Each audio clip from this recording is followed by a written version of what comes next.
할렐루야. 네, 이 아침에 나오신 여러분들 환영하고 축복합니다. 민수기 5장의 말씀은 죄가 얼마나 공동체를 파괴시키는가 하는 것을 우리에게 말씀해 주고 있습니다. 하나님은 죄를 싫어하시고 죄를 용납하지 않습니다. 그래서 가장 행복한 사람은 누구냐? 시편에 보면 그 허물의 사함을 받고 그 죄의 가리움을 받은 자가 복이 있다는 것입니다. 하나님 근본적으로 죄를 싫어하십니다. 그래서 인간의 치명적인 탈선, 범죄는 바로 죄로부터 오는 것입니다. 그래서 하나님이 그토록 사랑하셨던 그 인간들, 그렇게 아름답게 창조하셨고 하나님의 형상을 따라 지었고 에덴 동산에 천국 같은 곳을 건설해서 그곳에서 마음껏 생활하게 했지만 그들이 범죄할 때, 하나님의 말씀을 거역할 때 하나님은 냉정하게 그들을 내쫓으십니다. 그것은 사실은 그렇죠. 왜? 그들이 생명나무도 먹을까 봐 걱정스러워. 왜? 그들이 선악과를 먹고 탈선하고 범죄했는데 그들이 생명나무까지 먹으면 영원히 그 죄가 계속된다는 거예요. 생명나무는 영원한 지속되는 거예요. 그래서 생명나무를 먹지 않도록 그들 그곳에서 내쫓으신 거예요. 그리고 하나님은 예수님을 보내셔서 우리를 다시 죄가 사함받는 길을 열어주셨고 다시 에덴 동산보다 더 아름다운 천국으로 우리를 초청하신 줄로 믿습니다. 자, 거기에 하나님이 얼마나 죄를 싫어하시는가 하는 것을 우리는 알 수가 있죠. 자, 오늘 하나님이 거하시는 이 진영에 더러운 자들, 다시 말하면 그 당시에 부정하게 여겼던 나병 환자, 유출증이 있는 자, 또 죽음 만져서 부정하게 된 자를 진영 밖으로 내보내라 하는 거예요. 내보내라.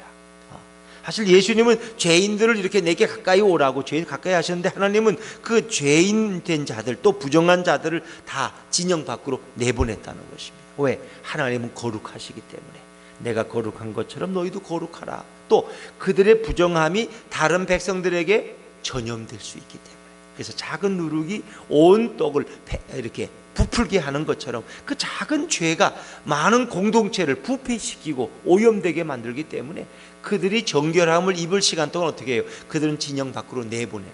그래서 정결함의 회복 시간을 갖게 하신 거예요. 한번 같이 읽어보죠. 2절과 3절 말씀, 2절과 3절입니다. 시작.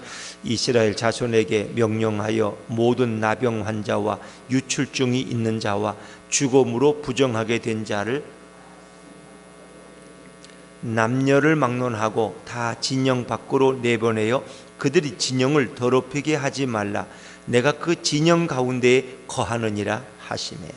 그래서 우리가 지금은 장례식장에 가면은 장례 지도사 있잖아요. 그분들이 수입이 나쁘진 않다 그럽니다. 괜찮은 편이라 그래요. 사업하던 분, 하던 분들이 우리 나중에 그 장례 지도사를 해서 아주 자기가 넉넉하게 살아간다 이렇게 고백하는 분들도 있는데 여러분 이렇게 그러면 죽은 자들을 건드리면 그분은 부정해서 어떻게 합니까? 그러니까 우리가 이런 것은 이제 이 구약에서는 신앙적으로 영적으로 이렇게 보지만은 여러분 예전에 죽은 자를 보면 어떻습니까? 지금처럼 위생관념이 없잖아요. 그가 전염병으로 죽을 수도 있어요. 전염병으로 죽은 자의 내 몸이 접촉되면 어떻게 해요? 내가 그리고 돌아와서 그 병균이 묻은 채로 우리 가족과 함께 식사를 나누고 또 이렇게 접촉을 하면은 온 가족이 다 죽는 거예요. 그러니까 우리가 그런 것은 충분히 이해해야 돼요. 또 죽은 자를 만졌다고 그가 부정해서 사람들께 어울리지 못하고 진영 밖으로 내보내냐? 그것은 하나님께서는 이 영적인 이 부정함과 이 육적인 이런 전염병의 모든 것을 포괄하셔서 그것을 부정하다고 말씀하신 거예요. 그 돼지고기에 대한 그런 금지 사항도 그렇고 또 나병 환자는 그 당시 실제적으로 전염이 되었기 때문에 나병 환자는 가까이 해서는 안 된다는 거죠. 그래서 하나님께서는 그들을 결국 진영 밖으로 다 내보낸다. 사랑이 없어서가 아니라 다른 사람을 보호하기 위해서, 그리고 그들이 정결함을 입을 시간을 하나님께서 부여하시는 거예요. 특별히 그 진영 안에 누가 계셔요? 그 진영 가운데 내가 그 진영 가운데 거하느니라. 하나님은 이스라엘 백성의 그 진 안에 임재해 계신 줄로 믿습니다. 그러니까 오늘 주님께서는 우리 마음속에 임재해 계시고 우리 교회 공동체 속에 우리 가정에 임재해 계신다. 그래서 우리 가정 속에 우리 교회 공동체 속에 내 심령 속에 죄가 들어온 걸 하나님 몹시 싫어하신다는 거예요. 왜? 오늘은 바로 예수 그리스도께서 우리 마음 중심에 임재해 계시기 때문에 여호와 하나님이 그 백성의 진영 가운데 거하셨던 것처럼, 근데 그 하나님의 특징은 내가 거룩한 것처럼 너희도 거룩하라 하는 것입니다. 왜? 죄는 결국 파멸을 가져오고 죄는 그 인생을 불행으로 이끌어가기 때문이다. 그래서 죄를 범한 자는 반드시 죄의 대가를 치루어야 됩니다. 죄의 대가를 치르고 그 죄의 용서함을 입는 것입니다. 자, 우리 오늘 6절 말씀 한번 읽어볼까요? 6절입니다. 6절입니다. 시작. 이스라엘 자손에게 이르라. 남자나 여자나 사람들이 범하는 죄를 범하여 여호와께 거역함으로 죄를 지으면, 자, 남자나 여자나 불문하고 사람들이 범하는 죄를 범했어요. 근데 사람에게 죄를 졌는데 결국은 내가 누구를 미워하고 누구에 해를 끼치는, 근데 그게 결국 누구에게 죄를 진 거예요? 여호와께 죄를 진 거예요. 그러니까 인간의 관계가 파괴될 때 하나님과의 관계에도 영향을 끼치는 거예요. 여호와께 거역함으로 죄를 지으면, 그러니까 하나님 앞에 꼭 하나님을 거역한, 배신한 그런 것만이 아니라 인간에게 죄를 진, 다른 사람에게 죄를 진 것은 곧 하나님을 거역한 죄와 동일하다는 것입니다. 그래서 이 거역이라는 말을 원어로 보면은 두 가지 의미가 있는데, 배신하다, 또 슬프게 만들다, 그런 의미가 있다. 그러니까 거역한다는 것은, 죄를 져서 우리가 하나님을 거역한다는 것은 하나님을 배신하는 행위요, 또 하나님을 슬프게 만든다는 것입니다. 그래서 우리 신약 시대에도 우리가 범죄할 때 내 안에 계신 성령님이 탄식하며 슬퍼하시는 거예요. 왜? 그분은 살아계시기 때문에. 그러니까 하나님은 오늘도 우리를 지켜보고 감찰하고 계신다. 그래서 인간의 죄는 그냥 넘어갈 수 없다는 것입니다. 그 죄를 해결하는 방법이, 왜? 죄를 해결해야지 하나님과 인간의 관계가 회복되는데 어떻게 죄를 해결하느냐? 자, 7절 말씀입니다. 7절입니다. 7절 시작. 그 지은 죄를 자복하고 그 죄값을 온전히 갚되 5분의 1을 더하여 그가 죄를 지었던 그 사람에게 돌려줄 것이요. 그렇습니다. 죄는 자복해야 돼, 고백해야 돼. 고백할 때 죄가 용서함 받을 수 있어요. 야고보서 5장 10절에 보니까 그러므로 너희 죄를 서로 고백하며 병이 낫기를 위해 서로 기도하라. 그러니까 초대교회 때는 이런 죄를 자복하는 것이 일상화되어 있다. 공동체 속에서. 그래서 그들은 공동체의 정결함을 유지하기로 했다는 것입니다. 그런데 요즘에는 죄를 잘 자백 안 해주고, 그러니까 그런 전통이 이제 천주교 신부한테 가서 우리가 고해성사할 때 자기 죄를 고한다. 물론 우리가 아무나 붙들고 죄를 고할 수는 없죠. 또 우리가 하나님 앞에 나아가 죄를 고해야 되지만, 초대교회 때는 또 구약에서도 공동체 속에서, 여기서는 오늘 죄를 자복한다는 것, 바로 하나님 앞에 죄를 자복하는 것을 의미하는 거죠. 하나님 앞에 죄를 고해라. 죄를 고함으로써 그 죄가 용서받을 수 있다는 것. 실제 1907년 평양 대부흥회의 그 출발이 된 것이 있죠. 출발이 된 것이 며칠 동안 계속 집회가 됐는데 마지막까지 냉랭하고 그것이 영 은혜가 임하지 않았어요. 그래서 마지막 시간에 아주 모두에게 존경받는 한 장로님이 나와서 자기 죄를 자백하는 거예요. 그 죄라는 건 자기 친구가 죽으면서 자기 부인에게, 미망인에게 전해주려고 자기한테 돈을 맡겼는데 자기가 그냥 그걸 급해서 써버리고 못 갚았다는 것입니다. 그 과부의 돈을. 그래서 이 장로님이 그것을 자백할 때 그 회중 속에서 회개 운동이 일어나게 되죠. 그러니까 사람들이 나와서 나는 누구에게 어떤 죄를 지고 뭐 우리가 말하기 어려운 죄까지도 거기서 다 고백하면서 그 놀라운 회개의 바람이 불어오고 성령의 강림이 경험되어서 1907년 평양 대부흥회가 부흥이 역사가 시작돼서 전국을 이렇게 영향을 주게 되었다는 거죠. 이 모든 것이 결국 죄의 고백으로부터 성령의 강림이 임했다는 거죠. 이게 죄를 자백하는 것은 매우 중요한 것입니다.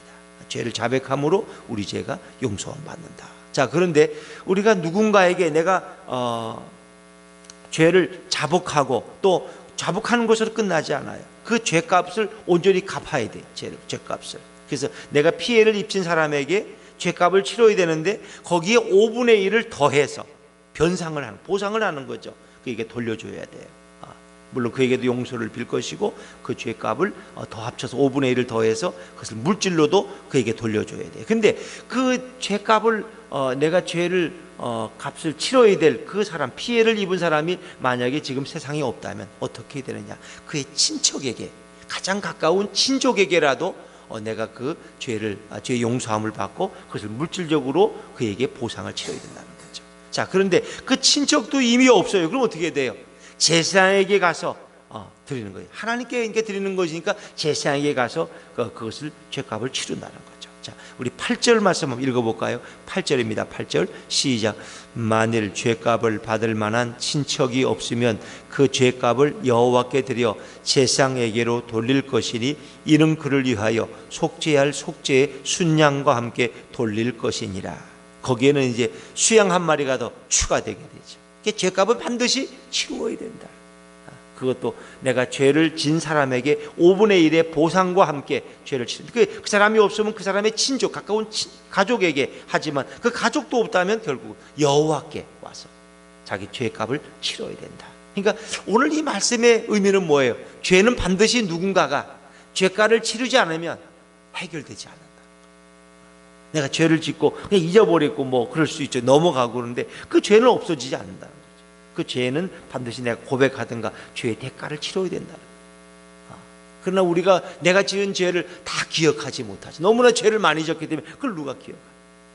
그래서 우리가 죄를 때로는 기억하지 못하지만 또 우리가 기억하는 죄는 예수 그리스도 앞에 나가서 또 고백하고 또 때로는 기도할 때 성령께서 우리 죄를 떠오르게 해서 그 오래된 죄도 거기에 대해서 고백하고 또 회개하게 하시는 거죠. 근데 정말 우리가 지금은 은혜의 시대에 살아가고 있는 거죠. 그래서 예수 그리스도께서 우리의 모든 죄값을 다 감당하시고 다 치rum으로써 우리가 이 하나님 앞에 나아가서 그 죄를 자백하고 고백할 때 우리 죄가 용서받는 길이 열린 줄로 믿습니다. 이것이 놀라운 주님의 은혜죠. 그렇지 않으면 우리는 모든 죄에 대해서 다 하나하나 해결하지 않으면 그 죄는 도저히 없어질 수, 도말될 수 없는 것입니다. 그러나 예수 그리스도 앞에 나아가서 우리 입술로 고백할 때 그 죄가 용서받을 수 있는 놀라운 길을 열어주신 거죠.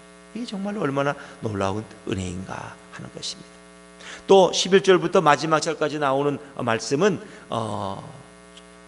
그 고대 사회에서 아내가 의심스러울 때 아내가 외간 남자를 만난 것 같다, 부정을 저지른 것 같다, 뭐 그런 남편이 의심이 들 때 그 의심을 계속하면은 부부관계라는 건 깨질 수밖에 없어요. 또 의심의 눈으로 보면은 아내의 말과 행동이 다 꼭 그런 사람 같아. 원래 왜 그런 있잖아요. 그 어느 옆집에 아이가 하나 사는데 자기 집 낫이 없어졌어. 그래서 이 낫이 누가 가져갔나? 이거 분명히 누가. 근데 옆집 아이를 만났는데 그 녀석이 어떻게 나를 보더니까 피하는 것 같고 꼭 저 녀석이 낫을 훔쳐간 것 같아. 그래서 계속 걔를 의심했어. 그리고 걔가 하는 행동이나 모든 것이 다 그렇게 관련이 되는 거예요. 제가 분명히 내 낫을 훔쳐갔지. 근데 어느 날 또 아침에 창고를 뒤지다 보니까 그 선반 위에서 낫이 나오는 거예요. 내가 여기 있는 걸 몰랐구나 말이야. 그리고 그 다음날 그 아이를 보니까 그 아이가 그렇게 천진난만한, 그래 제가 낫을 훔쳐갈 애가 아니지. 그런 의심이 없이 보니까 걔가 그렇게 사랑스러워 보이더라는 거예요. 그러니까 부부관계 속에서도 어떤 의심을 가지고 보게 되면 자꾸 정상적으로 하는 행동, 내가 볼 때는 그게 의심스러워지고 또 의심에 또 의심이 오고 결국 부부관계가 깨어지게 되는 거죠. 이런 의심이 들 때 어떻게 하느냐? 이거 인간적으로 해결할 수 없고 어떤 증거도 없고 그때는 어떻게 하는 거예요? 제사장에게 데리고 가라는 거예요. 제사장에게.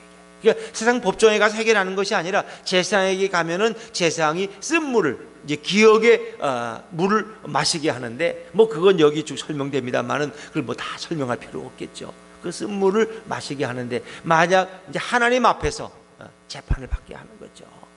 그러니까 여인이 만약에 부정한 짓을 저질렀다, 그러면 이제 그 여인에게 몸에 신체의 변화가 일어나서 그 고통을 당하게 되고 그것이 드러나게 되고, 그러나 여인이 순결하다, 내가 괜히 의심했다, 그러면 아무 일도 일어나지 않는다는 거죠. 그래서 많은 분들은 이것을 오해할 수는 있지만 이것이 혹시 마법적인 물이 있느냐, 뭐 그것은 사람의 심리적인 것이냐, 뭐 이렇게 많이 추측할 수 있어요. 그러나 하나님은 살아계시기 때문에 하나님이 진정한 재판관이 되실 줄로 믿습니다.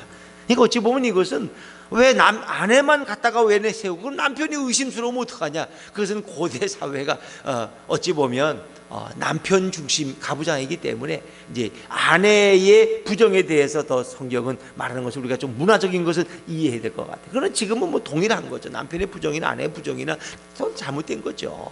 그러나 그 당시에서는 어찌 보면 남편의 부정은 조금 용인되었던 그런 사회였고 또 관대했고, 그러나 아내의 부정에 더 엄격했기 때문에 이런 것을 우리가 좀 이해해야 될 것 같아요. 뭐 이것을 지금 그대로 다 받아들일 수는 없지만 이 말씀의 의도는 뭡니까? 아내의 아내를 보호하는 법으로 우리가 이해할 수 있을 것 같아요. 아내를. 그러니까 예전에는 의심이 가는 것 때문에 아내를 학대하고 아내에 대한 어떤 그 잘못된 일을 저지를 수 있지만, 오히려 하나님이 공평하게 재판하심으로써 아내의 순결이 확인받고, 그리고 아내가 보호받을 수 있는 법이다. 이렇게 오히려 이해하시면, 왜? 하나님은 살아계시기 때문에. 이것이 만약에 어떤 인간적인 어떤 생각 속에서 나온 것이라면 물론 뭐 잘못될 로또 복권처럼 잘못 나올 수도 있죠. 그러나 이것은 그런 것이 아니라 하나님은 살아계시기 때문에 오히려 그 순결한 아내를 가정에서 보호할 수 있는 그런 하나님의 법이었다. 우리가 이렇게 이해하시면 될 것 같아요. 그래서 죄가 혹시 의심이나 이런 것이 우리 가정을 파괴시키지 못하도록 하나님 이런 법을 통해서 아내들을 오히려 보호하셨다 하는 그런 법으로 우리가 이해하시면 되겠고, 또 가정의 그 순결이나 가정의 행복은 그만큼 하나님이 중요하게 여기셨다는 것을 생각할 수 있는 것이죠. 자, 이렇게 우리의 어떤 죄라는 것은 하나님이 가장 싫어하는 것이다. 그리고 그 죄는 값을 치르지만 이제 그 죄는 예수 그리스도가 십자가에서 고난의 죄값을 그 우리의 죄의 대가를 치름으로써 우리가 용서함 받고 정결함을 입는 이 놀라운 축복을 또 한 번 생각나게 하는 것이죠. 히브리서 9장 10절에 보니까 하물며 영원하신 성령으로 말미암아 흠없는 자기를 하나님께 드린 그리스도의 피가 어찌 너희 양심을 죽은 행실에서 깨끗하게 하고 살아계신 하나님을 섬기게 하지 못하겠느냐. 바로 그리스도의 피가 너희 양심을 죽은 행실에서 깨끗하게 할 수 있다고 성경은 증언하죠. 요한 1서 2장 7절에 보니까 그 아들 예수의 피가 우리를 모든 죄에서 깨끗하게 하실 것이요. 그 아들 예수의 피가. 그래서 우리가 누구든지 주님 앞에 나가서 자기의 죄악을 고백하고 자복할 때 주님 그 모든 것을 용서하시고 깨끗게 하시는 그 은혜에 오늘도 감사하면서 오늘도 우리 그 좋으신 예수 그리스도와 동행하는 이 하루가 되시기를 주 이름으로 축원합니다. 기도하겠습니다.